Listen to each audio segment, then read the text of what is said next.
Bonjour Lou, Bonjour Marianne. je suis ravie de t'avoir ici pour une courte interview. En ce moment, on fait des interviews croisées avec Lou. Donc Lou, tu es coach en séduction pour aider les hommes justement à pouvoir séduire sous forme de jeu. Hein, c'est bien C'est ça? ça. Ouais. Oui, tout à fait. Bah, vas-y, je te donne, mais tu peux te présenter si tu veux. Je crois que Ah, tu ok, es avec la meilleure plaisir. personne pour te Du coup, présenter je en fait. m'appelle. Ok, cool. Ben, je m'appelle Lou. Moi, ça fait 10 ans que j'accompagne les hommes sur la séduction. Principalement, j'accompagne avec plusieurs outils qui sont la PNL, l'hypnose. Je travaille plus sur Ok. l'identité de la personne et aussi comme le jeu avant l'enjeu, comme je dis souvent, c'est-à-dire avant de se Ouais. mettre l'enjeu de la pression de être beau, être intelligent, être riche, être je sais pas quoi. Moi, je suis plus dans le jeu, c'est-à-dire prendre Mhm. du plaisir, connecter avec la personne. Mhm. On enlève le côté vouloir être intéressant, on le remplace par apprendre à être spontané. Je fais Mhm. du théâtre d'improvisation pour ça. On enlève le côté vouloir être viril et vouloir être fort et on le remplace par être naturel, être authentique et apprendre à se Mhm. connecter avec la femme. Et ça, Mhm. je l'apprends notamment avec de l'hypnose et de la PNL. Voilà, Ah, brève, magnifique. rapide Ah, introduction. ça fait plaisir d'entendre tout ça parce que justement aujourd'hui, je voulais te parler justement de tout ce qui était au niveau masculin sacré. Moi, Ok, tu sais, cool. je travaille, ouais, j'accompagne les femmes à oser prendre leur place en étant connectées à la fois à leur partie masculine et féminine, hein, le côté fonceur, le côté masculin, allez, on y va, action, et aussi le côté féminin, le côté yin, relation à l'intuition, au cycle féminin. Et je leur parle beaucoup, tu sais, de se connecter justement à leur puissance intérieure, si tu veux. Donc, la connaissance du cycle, la connaissance d'elle-même, tout ce qui est au niveau sexualité. Là, dernièrement, j'ai interviewé une femme sur Dorian, donc une spécialiste de tout ce qui est au niveau justement sexualité, plaisir, énergie sexuelle. Donc, c'est voilà, l'argent aussi. Donc, il y a plusieurs facettes, si tu veux, où je trouve que la femme, pour être pleinement dans sa puissance, on doit enlever des barrières qui ont été mises par la culture patriarcale, enfin, quoi, enfin, patriarcale ou autre si tu veux, tu vois. En tout cas, mais se reconnecter vraiment à ça.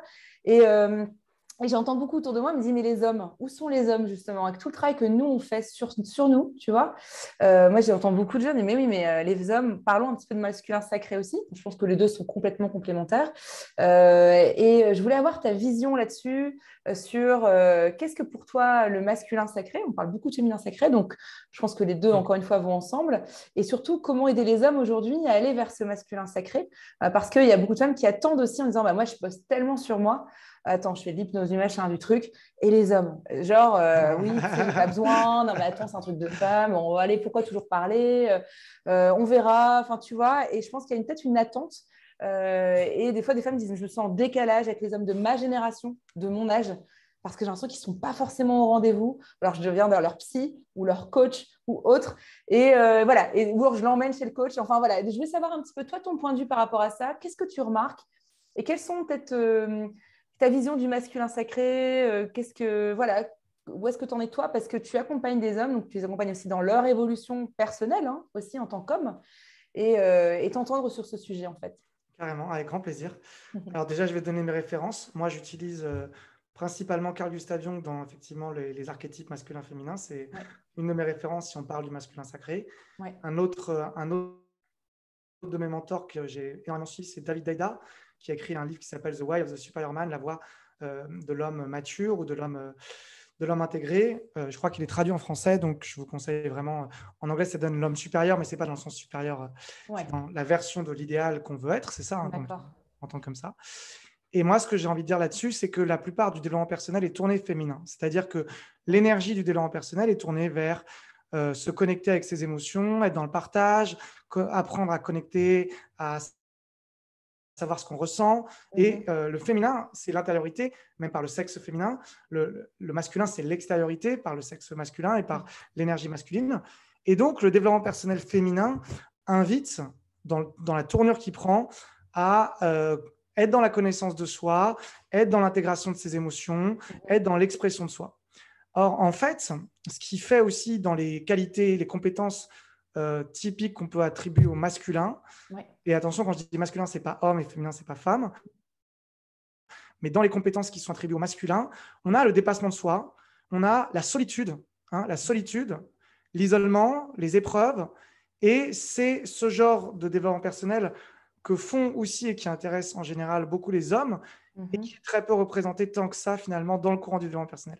Et en plus, non seulement il n'est pas tant représenté que ça, ce développement personnel, mais il y a une injonction à être dans du développement personnel, plus gestion des émotions, connaissance de soi, plutôt que du développement personnel qui pourrait davantage plaire aux hommes, qui pourrait être, par exemple, comment on peut faire du développement personnel avec des épreuves, de l'action, parcours sportif, comment on peut intégrer aussi la solitude. C'est un truc que je remarque aussi dans les couples hommes-femmes, que la plupart des femmes ont du mal à comprendre que pour un homme, quand il s'isole, par exemple, c'est pas juste parce qu'il en a marre de la femme, c'est aussi parce que dans le développement personnel, et je pense dans l'intégrité et la connaissance de soi d'un homme, qu'est-ce qui fait évoluer aussi un homme? C'est le fait d'avoir des moments de solitude où il va pouvoir intégrer justement quelle est la prochaine étape de sa transcendance. Et j'utilise ce mot volontairement parce que la transcendance, elle vient du fait qu'une des grandes différences entre les hommes et les femmes, c'est que les femmes donnent leur vie à travers leur corps. À travers leur corps. C'est-à-dire que même si nous, on peut avoir un très bon rôle de père, on ne transcende pas la vie à travers notre corps, on la transcende à travers l'intermédiaire de notre femme. Donc, en réalité, consciemment ou inconsciemment, l'homme transcende la vie à travers la trace qu'il veut laisser dans l'humanité.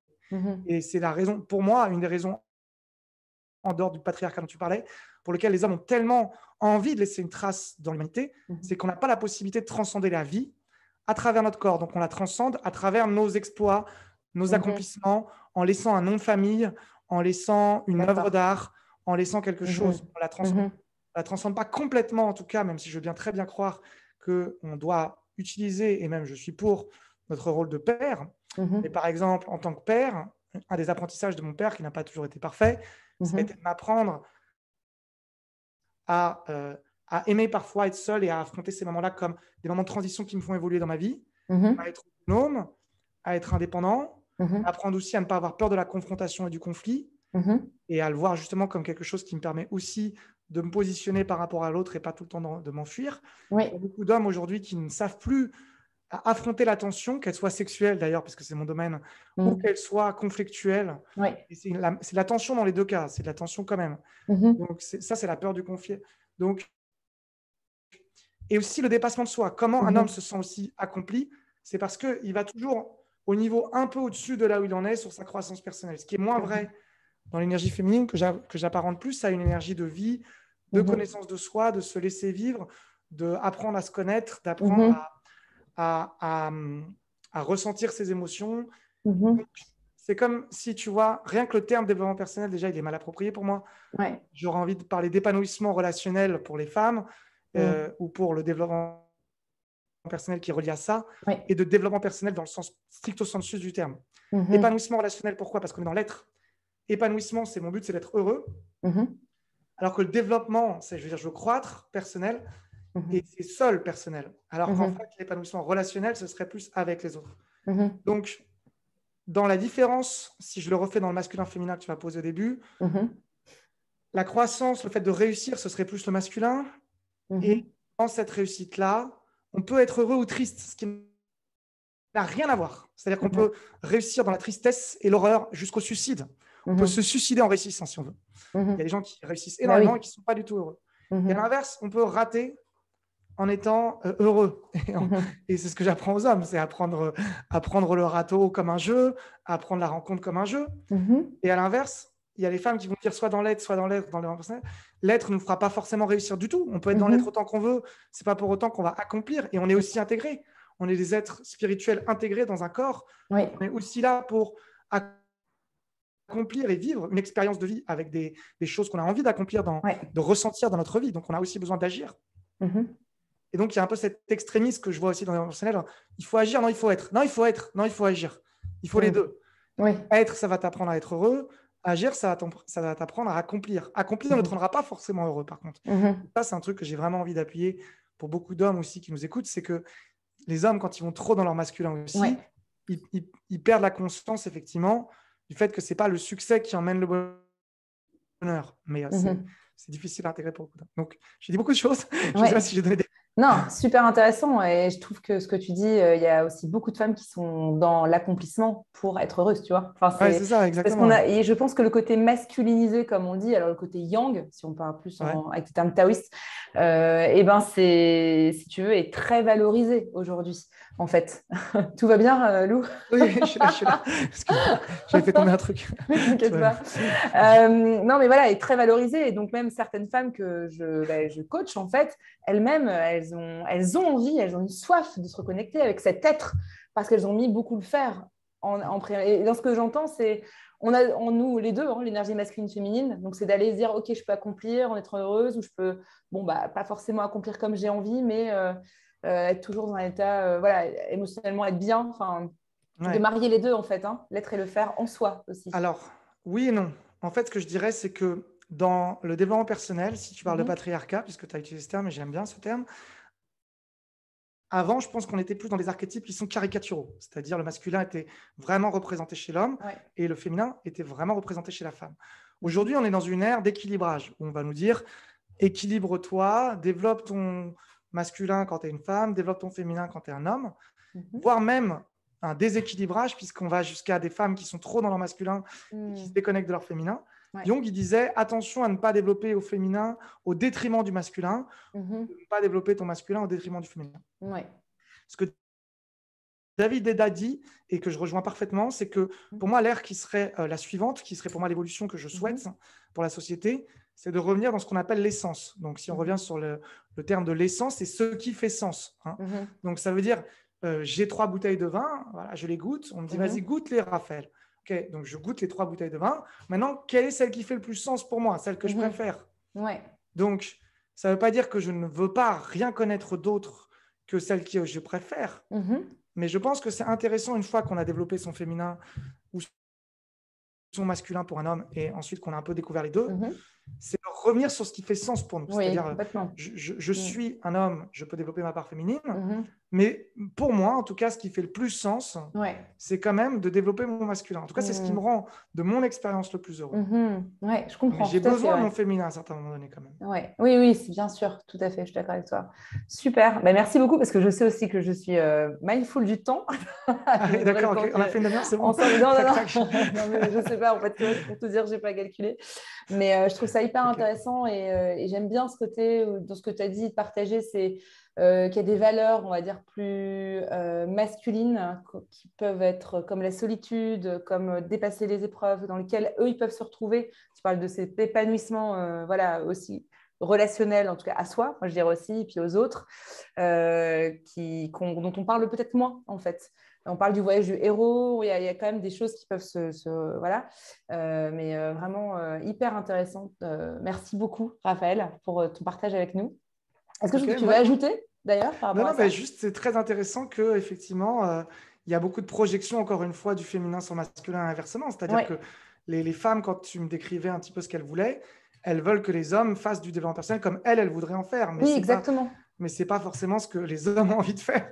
C'est ce que Ou les femmes projettent sur les hommes, c'est ça, visiblement. c'est peut-être ce que les femmes projettent pour les hommes, et puis c'est aussi aux femmes de comprendre ce que tu es en train de dire. Ce qui est hyper intéressant, c'est qu'eux, ils ont leur propre voix, en fait. Et c'est la voix qu'ils choisiront la plus juste, que ça soit à travers C'est les ça. émotions ou que ça soit à travers l'épreuve, etc.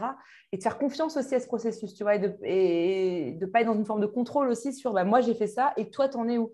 Oui, il y a peut-être des choses à faire sur le domaine des émotions, mais il y a peut-être d'autres choses à faire autrement, en fait. Donc c'est intéressant en effet d'ouvrir un petit peu voilà, les écoutilles, les chakras sur d'autres manières d'être en relation avec soi, avec l'autre et de grandir, de s'épanouir, de se développer en tant qu'être humain en fait, Moi, je homme voudrais ou dire femme. aussi un truc sur l'officiel et l'officieux. C'est comme ça que je Ouais, terminerai. vas-y. Officiellement, j'avais interviewé plus de 100 femmes dans la rue sur qu'est-ce qu'elles cherchent chez un homme. Ouais. Sur à peu près 90%, à part certaines femmes qui avaient une très bonne connaissance d'elles-mêmes, elles m'ont dit, je veux un homme gentil, à l'écoute, bienveillant, Mm.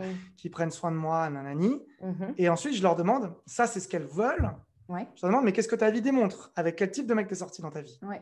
Et là, elles vont me dire, ah, bah, le mec qui en avait rien à foutre de moi, celui qui couchait avec d'autres filles, celui qui Mm. m'ignorait, celui qui... Et en fait, comme tout dans la vie, comme on parle de polarité, la femme a aussi besoin d'un homme qui ne soit pas tout le temps gentil, qui sache aussi s'affirmer, qui Ouais. sache aussi ce qu'il veut, qui sache aussi se développer. Moi, j'accompagne des hommes qui sont trop dans leur féminin.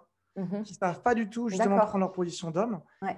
Et j'aimerais du coup rappeler que officiellement, il y a ce qu'on veut dans un espèce d'idéal édulcoré et très influencé par la société. Ambitieusement, on a besoin autant d'un homme qui soit présent à l'écoute Ouais. que aussi d'un homme qui nous laisse aussi notre part d'indépendance et qui sache aussi s'occuper de lui. Oui, je suis d'accord avec toi. Et c'est vrai que, pour rebondir rapidement, c'est que je pense que plus la femme, elle arrive à prendre sa place et à oser poser des limites, plus elle attend aussi de son conjoint qu'il ait, tu vois, qu'il ait cette capacité aussi à deux de co-construire chacun sur son territoire, ses envies, poser des limites, puis avoir de la bienveillance, de la gentillesse, de l'amour, la tendresse. Mais je pense que les deux, tu vois, aussi Oui, tout à fait. d'avoir ça. Bon, on pourrait en parler des heures parce que j'ai plein de choses qui viennent Ok, à c'est l'esprit, cool. mais bon. Faudrait peut-être une autre vidéo, mais bon. En tout cas, mais c'est très intéressant. Franchement, ce que tu partages, je trouve ça ultra intéressant. Merci beaucoup, Lou, pour ce temps Merci. Merci de à toi. partage ensemble. Et puis, bah, écoute, pour tous les hommes, pour le coup, qui ont envie voilà, de pouvoir aller plus loin avec toi, peut-être qu'ils peuvent se retrouver dans ce que tu as dit. Eh bien, où est-ce qu'ils peuvent te rejoindre, en fait? Alors, du coup, moi, j'ai une plateforme, j'ai un site qui s'appelle Aborder et Séduire. J'ai une chaîne aussi qui s'appelle Aborder et Séduire. Vous pouvez taper Ouais, aussi Lou Coach Séduction.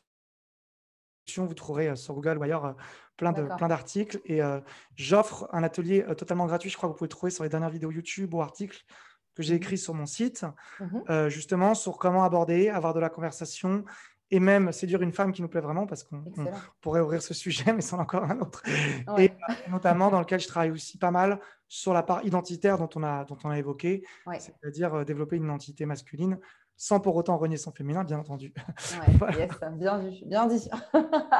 Bon, merci beaucoup, Lou, en tout cas, et puis bah, à très bientôt. À très bientôt, merci Marion. Au revoir.